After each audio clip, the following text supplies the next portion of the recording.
Listen up, my friends. I got a theater pick that you won't want to miss. Get your tickets now to Timeline Theater Company's Chicago premiere of Debate, Baldwin versus Buckley. Presented in partnership with the American Vicarious and the Theater School at DePaul University, the show depicts the historic debate between author and civil rights leader James Baldwin and William F. Buckley Jr.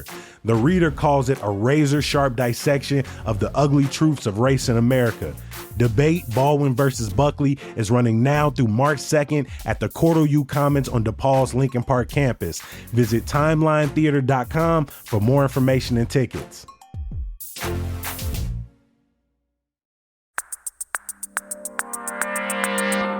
Today on CityCast Chicago, we've got more reactions to the historic Madigan conviction. The city is losing vital clinics and food pantries, and Beyonce adds yet another Chicago tour date.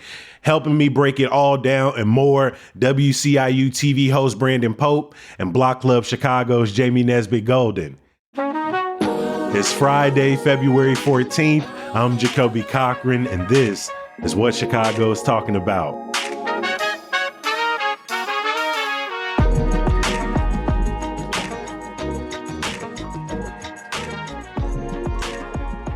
Morning, my friends. Welcome back to the podcast. It's an OG Friday group right here. Jamie, good to see you. Same. Thanks for having me. Scooty gang up.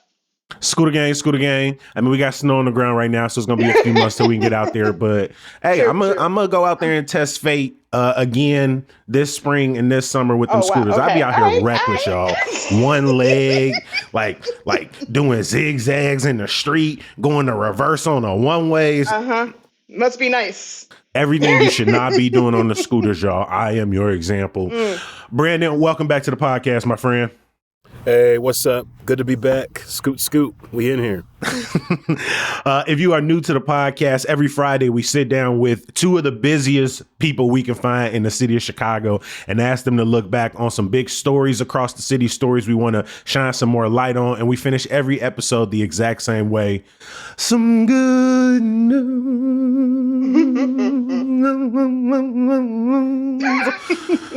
Something like that.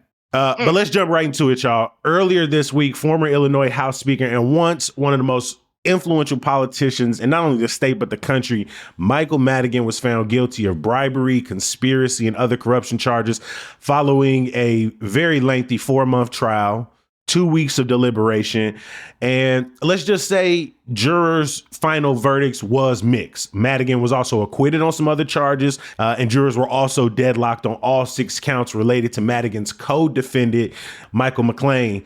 Let's jump right into it. Jamie, what are your reactions to this? In a place that has had a governor go to jail, the longest ever alder show up for his stint in jail, it feels like hyperbole to say this was one of, if not the biggest corruption trial, but it was just that. People have been gunning for Madigan since I was in grade school. And he's that powerful. And yeah, it's cliche to say that another Illinois politician has been convicted of another bribery crime. But I mean, listen, this might sound bad, but sometimes you gotta get a little dirty to be effective, right? And not you was like, I heard the tapes. And you know what? Sound like Buddy was just doing his job with ComEd and AT&T. I mean, I don't expect politicians to be 100% above board, especially not in Illinois. But I mean, do they keep the buses running on time? Is the trash getting taken out on time? Those are your biggest concerns. Right.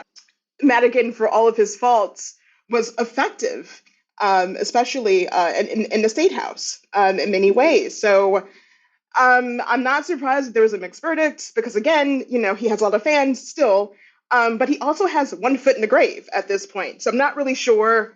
I'm curious as to what the punishment's going to be. I'm just saying. No, Pope face. My reaction. I mean, they've alluded to, right? He's in his early 80s. I mean, we just saw this with Ed Burke as well. Also not a young chicken. But that didn't stop them from sentencing Burke, and it may not stop them from sentencing Madigan. I think it's going to be a little lenient because of his legacy as an Illinois politician. So we'll see. Thoughts, Pope? Yeah, I don't see him getting more than 2 or 3 years because of the age. Even though, 80 is the new 50 Is it though? with many of our politicians nowadays. So, but look, so Michael Madigan, obviously it's a big deal. It's one of those cases I really was not that tapped into because it feels like kind of a, well, duh type of case. With all the stuff that was happening and put out there. Madigan, I mean, it's really a litmus test on how politics is done in Illinois, corruption, and really exposing it in the city, and maybe a lesson for politicians in the future. Like, hey, don't do that. Now, will they take that lesson? That's to be discovered. But I think the fact that there was a partial verdict here, not, a guilty on all counts, is also kind of fascinating as well. He got the bribery, got the wire fraud, but not the racketeering, I believe. So, it's the way the case played out. I think they just wanted to get out of there before the snowstorm hit. They're like, we just got to wrap this up. But we take it too long. Listening to some of the jurors in the aftermath, they said a lot of them had very strong convictions about how they felt. It wasn't a lot of swaying. A lot of people were sort of deadlocked in their viewpoints. Some of them felt that at times the prosecutors were overreaching. At times people felt it was clear as day that Madigan had used his position over decades to not only enrich himself, but some of his friends, and as Jamie said earlier, to get things done. To what detriment that may for each of us on our ComEd bills, the numbers bear that out. But this won't be the last corruption trial we are talking about this year, November 2025.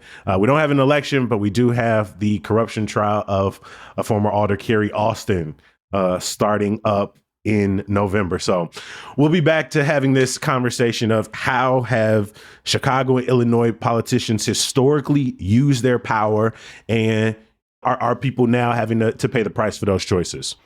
One big story we were paying attention to this week was Heartland Alliance Health, a social service organization that could trace its roots back to Jane Addams in the late 1800s. They made a huge announcement earlier this week that will not only impact their 150 plus employees, but also the 8,000 Chicagoans who relied on the organization for medical care, access to fresh food. Pope, can you walk us through their announcement earlier this week? Yeah, this is a big community healthcare nonprofit that's been around for 40 some years, saying they're closing their Uptown and Inglewood locations and no longer taking patients as of today. They say the reason for this is they just couldn't afford it. They couldn't keep up with the costs. It's interesting to note that they also had concerns about some of their operations back in 2021 and 2022, but they were blaming the pandemic and some of the things that happened around the pandemic because of that. So it raises the questions of, like, is this pandemic related? Were they not able to recover fully from some of their losses in resources? But it's a major blow for these communities, especially, on the South Side, where having access to affordable health care itself can be really challenging. And it's also a big blow just for people's jobs. They had employed 113 staff members who were about to be out of work. So it's kind of a story I feel like wasn't really talked about a lot, but it impacts a lot of people. The 113 employees that you were talking about said their last day will be February 28th, as the pantry locations at Edgewater, Garfield Park, and Grand Crossing will likely close February 22nd. And then some of their union employees haven't necessarily, all of them haven't necessarily been told when their last day of work will be. This is a major blow at a time in which community networks, whether it's for food, whether it's for healthcare, whether it's for immigrant services, are more cash strapped than ever. See less money coming from the state, less money definitely coming from the federal government over the next 4 years. And to see these vital resources already being shuttered is very concerning. I've covered my fair share of food bank stories, and it gets worse by the year.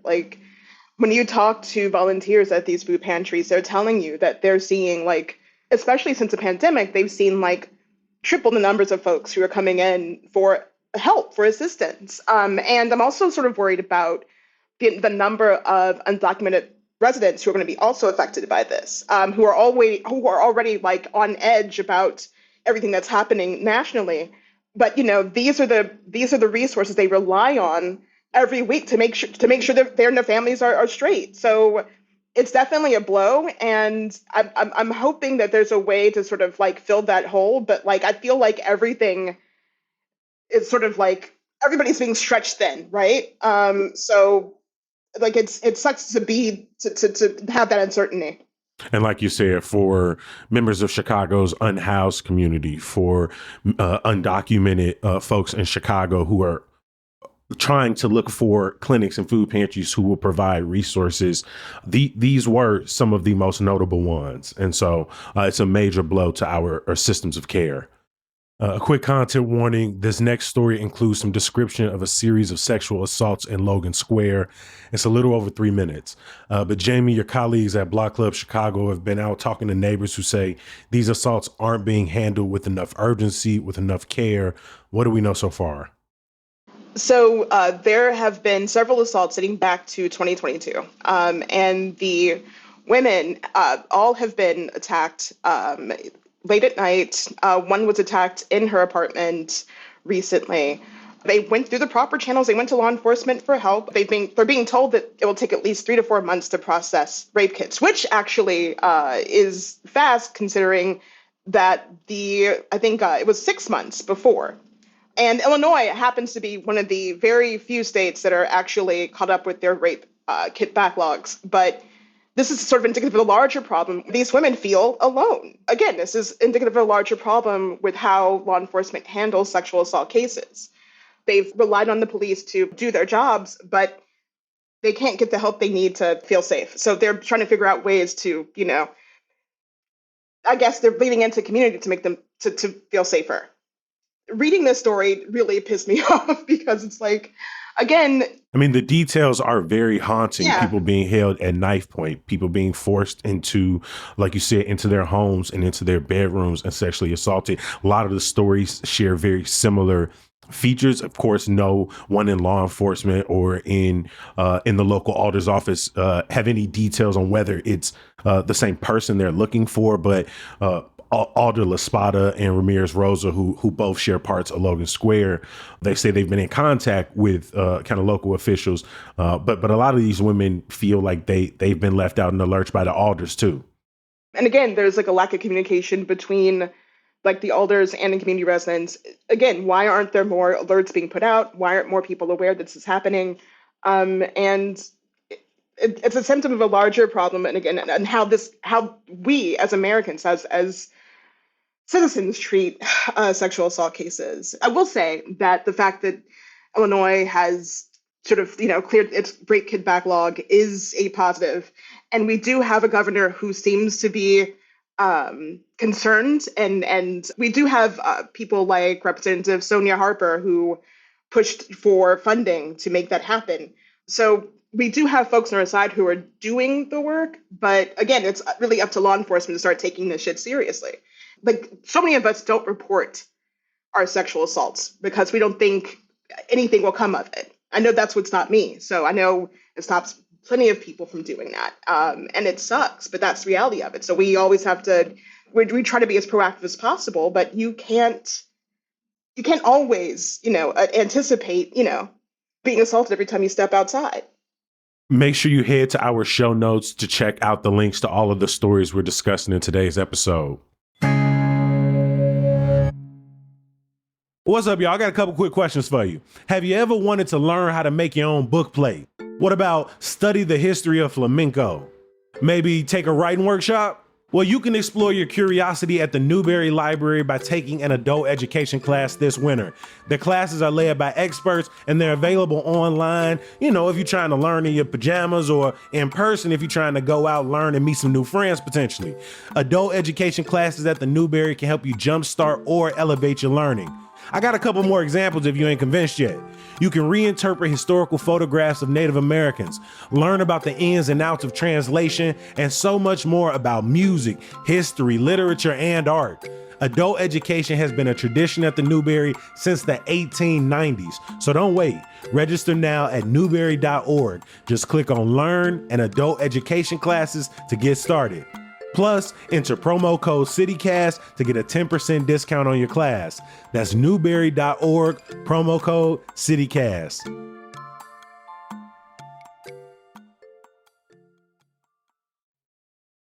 Earlier this month, the mayor received pushback from supporters and advocates when it was revealed that the Johnson administration had not pursued state funds for a city-operated grocery store, a proposition the mayor himself said he was open to exploring to help tackle the systemic problem of fewer and fewer grocery stores and access to fresh food in South and West Side neighborhoods. Now the Johnson administration is floating a new proposal. Pope, what exactly is the mayor considering? Yeah, it's kind of interesting. So he's talking about doing a public market instead of a city-run grocery store. If you've ever been to Milwaukee, they got a public market out there. It's kind of like that. Fresh fruit and groceries, different individual vendors, independent vendors. I'm mad at myself. My first thought was like, oh, they trying to get real South American, very, very European. And he was like, you can head over to Milwaukee where there's a public market. I'm sitting over here reminiscing. I was like, yes, in Barcelona, we were walking through the Mercado. It was so beautiful, so colorful. I've got all these pictures. And he was like, take your ass to Milwaukee with your bougie ass. Look, there's no doubt, bro. No, hey, you're a global man, okay? You're a global citizen. A citizen of the world. So, excuse me, For those of us lowly Midwesterners. I was like, in Uruguay, they have these amazing fresh grapes. Oh my God. Look, bruh, I don't think that it's going to be like that, but hey, who knows? So far, details are very light. So maybe you need to talk to the mayor's office and pitch a Uruguay-style public market. But I'm thinking Milwaukee, okay? You got the fish out there. You got some restaurants. Yeah, you got a bakery. You got ice cream. You got little things like that. Of course, where it's going to be has not been decided yet. However, the deputy mayor of the city says the focus will be on the south and the west sides. Of course, that's where a lot of our food deserts are here in this city. A lot of food disparities are in this city. And there could be more than one public market. They're still in the early process. Now, why it'd be a public market instead of a city-run grocery store? Very dodgy on that. Johnson said he needed to go back and take a pause on it because there are some stakeholders who expressed concerns and wanted to be more of a part of this initiative for a city-run grocery store. That's what we're hearing. Private-public partnerships. You still got to have a place for, and I'm sure small business owners will be a part of it, but you still have a place for corporate partners to get their dollar in this public marketplace is what it sounds like. But ultimately, if the results are more people who don't have access to fresh groceries and fresh foods get those, then hey, you know what? United, slap your logo on it. We've seen a growth of farmers market, indoor markets, the success that they can bring to neighborhoods, the foot traffic, the resources they bring to communities, the idea of more permanent stalls that can be something we can rely on regardless of the season, what time of year it is. I agree with you. If the result is more people get access to fresh foods, less people are having to travel farther and further to get their groceries, I'm with it. But I agree with you. I'm really interested in the details of what this could look like and who ultimately would be benefiting. I think it's time for it, really, because so one of the stories I worked on last year was about a Pete's that was promised to Bronzeville by Alderman Dow almost a decade ago, and nothing has come of it. And in COVID and all that, but the fact remains is that folks are still struggling with a huge ass food desert on the south side as a result. And Aldi's and Walgreens and Walmarts and Whole Foods pack up. Walmart is still gone. There still hasn't been a replacement for the Bronzeville Walmart I think it's been 2 years since it's been closed. So people are having, again, to travel outside of their communities for fresh food and produce. And it's criminal that this is still happening because by comparison, if a store leaves the north side, a north side community, it's replaced in a matter of months. If that. People are noticing these disparities, and of course they have questions, and hopefully, this does come to fruition. 100%. I'm going to stay with you, Jamie. Former Bears lineman Israel Adonijah has seemingly made his mission to bring more good food and drinks to the South Loop. And Jamie, you've been covering these developments. It started with Signature in January 2024. I'm going to be real. I love the steak, the burger, the short rib, the mezcal, right? The drinks are fire. I'm a fan. Yeah. Now Adonijay and his team are back with another spot. So put us on. So he's moved into the Krull space, and it's called the Staley. It's a nod to the original name of the Chicago Bears for all you sports ball people. Love that for you. And the name of the mascot. Yeah, name the mascot. Yeah, sure. I'm sorry. Why is this Jamie's story? Like, That's on my feet. God damn it. just That's a bunch why. of whatever. Yeah, He's like, whatever. That damn bear. The damn bear suit. Oh. It's like, ooh. She said, I'm trying to talk about these drinks. I don't care. Israel, Adana, who? No, so I sat down with him last week to talk about like his vision for the Staley, which is this very family friendly, it's so signature is like very bougie, like I guess sexy sister. They say elevated now in the culinary community to sound less classist. Of course, very elevated. So the Staley is more of like, like it's going to be like an elevated Cheers bar in a way, like a very family friendly, place. He's got like the big screens. He's got the big mural with the original 1920 Staley, Decatur Staleys. When you come in, it's a really chill spot. It's a really cool spot. And you can get Malort there if you like torturing yourself. So that's a big plus for Malort fans. But what I found really interesting is that Israel talked about how he's been a long time South Loop resident.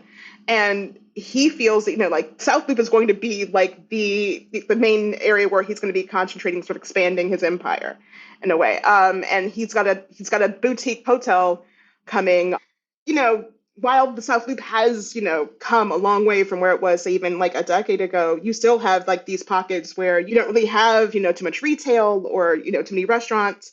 So it's really cool to see him sort of filling that void.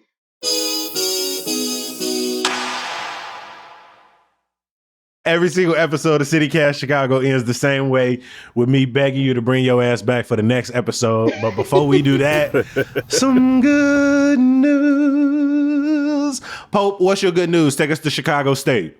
Yeah, man. The South Side is going to get some college football.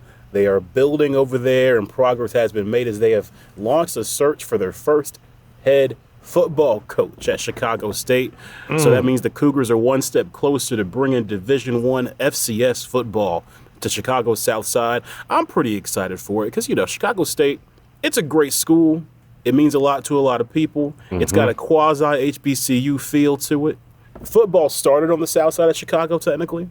So it'd be great to have the roots and the origin really return back to where it started. It does have an HBCU feel, and a lot of Black folks have gone there. And so it's really great to like sort of see it. Yeah, they got to play the lift every voice and sing, the first game for sure. They gotta come out blackety black with it. For sure. There's still a lot to figure out, but they are hoping to play in the NCAA football championship subdivision next year. And so things are moving fast. This is a story we'll continue to follow. Jamie, Beyonce is going back on tour. Earlier this week, pre-sale tickets went on sale for the Cowboy Carter tour, and she announced a third date in Chicago. So she will be here Thursday, May 15th, Saturday, May 17th, and Sunday, May 18th. I have not even tried to get tickets because, like, if you go on my Facebook feed, it's just nothing but angry women, like, who had to like log in and like wait in queue to buy the ticket. I know the queue today when general tickets go off going to be crazy, but I did see a TikTok earlier today that said the pre-sale tickets were extremely high, and then as the general was starting to open up, they was going down because they figured the people who in them pre-sales is willing to pay what it costs. This is why I hate Ticketmaster. Oh, absolutely. I think people should just be patient. I understand the rush, but you know what I did for Renaissance? On the day of the concert, I had some friends in town. They're like, B, you gotta go. And I was like trying to see if my plug would come through. I got a Beyonce plug that can get me some free tickets sometimes, and that plug did not come through. So I just went on the Ticketmaster site, and guess who got a 100 level seat for $180? Oh, go to hell. That's what I'm saying. I buy everything last minute. Chicago Sky championship game, I bought the tickets 30 minutes already en route to the stadium. Kendrick and SZA, I'm getting them the week of. Like, this is the first time I'm hearing of a Beyonce plug, my friend. Like, what the hell? What are we, like, are we not cool? Long story short, this Beyonce plug, I can't always plug into it because, it comes at a cost. Hey, it do be like that. You got to protect your sources. As we should know that. We should all know that. You got to protect your sources. All right. I'm gonna round us out. First, I want to give a huge shout out to Stefano Esposito over at Sun Times for putting me on this story, which is the story of Ida Nelson, a local Chicago hero, the Black Mom of Five. Some people may be familiar with her name and know her as the mom who fought to get the Jet Hawkins bill signed into law in Illinois, protecting over 2 million Illinois students from facing learning disruption from wearing their natural hair and curly hairstyles. Essentially, Black mom, Black son. School was on some BS because of his natural hair. She wasn't going for it, took it all the way up to the governor's desk and got it signed. But something I didn't know about Miss Nelson is that she's also an ice cream aficionado. Her company, Ida's Artisan Ice Cream, offers amazing, amazing, amazing flavors.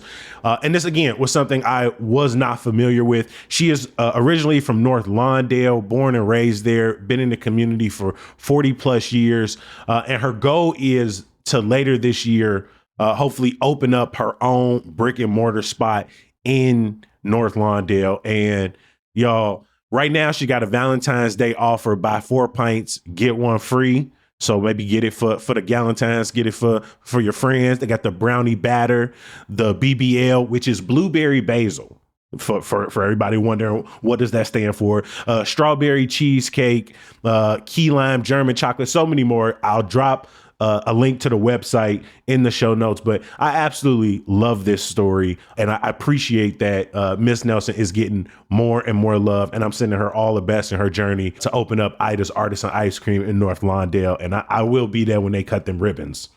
Join me in giving a huge thank to our guest today, WCIU TV host and Chicago's everyman, Brandon Pope. Hey, thanks for having me. And Block Club Chicago, Jamie Nesbitt Golden. Thank you for having me. This is dope. Scoot, scoot. You know I can't wrap things up without thanking the people who make CityCast Chicago possible. Our executive producer is Simone Alisea. Our producer is Michelle Navarro. Our Hey Chicago newsletter editor is Ava Wynowski. Our roving producer this week is Elizabeth Kama. Our roving newsletter editor is Adrian Gonzalez. The music we all love is from Sam Thousand, All the Kimonos, and Mark Greenberg from the Mayfair Workshop. Hey, and my last thank you, as it is with every episode, is for you, the people who listen to CityCast Chicago. As you know, we've been doing this for nearly 4 years and 1,000 episodes. Please visit our website and tell us what you love about Chicago, even if that's as simple as CityCast Chicago.